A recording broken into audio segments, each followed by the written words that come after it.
Қайырлы күн достар, сіздермен Айгерім.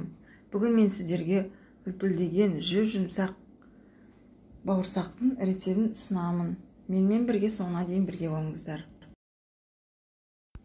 Ең алдымен аппарасын жасап аламыз. Ол үшін жылы суымызды құйып, қантымызды қоямыз және дрожжимізді қосып, бетін жауып көтерілгенше қойып қоямыз.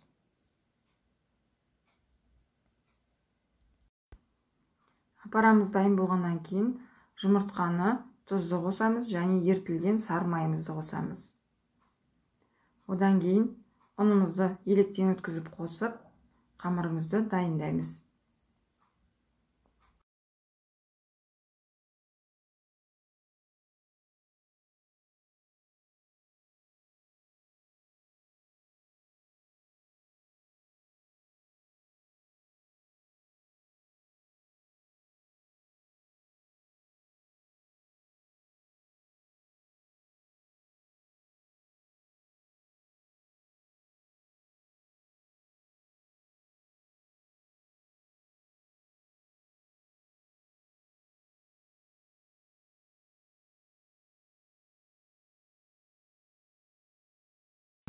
Қамырымызды әбден басып болғаннан кейін бетін жауып көтерілгенше қойып қоямыз.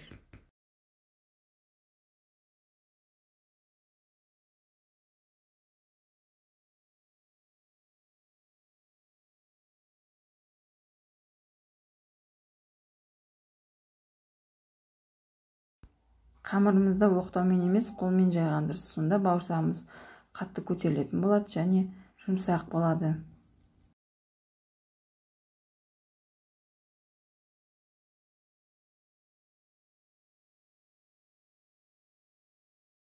Бауырсағымызды қалаған формада кесіп алуға болады.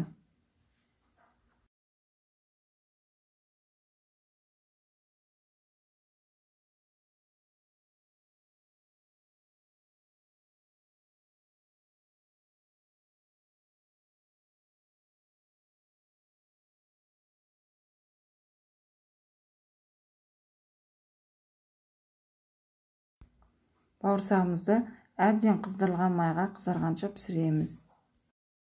Осы рецептпен дайындауға кеңес беремін. Себебі бауырсағымыз жұмсақ күйде 2-3 күн қатпай тұра береді. Менің жаңа рецепттерімді жіберіп алмас үшін менің каналыма тіркелуді ұмытпаңыздар. Сіздермен болған Айгерім. Назарларыңызға рахмет.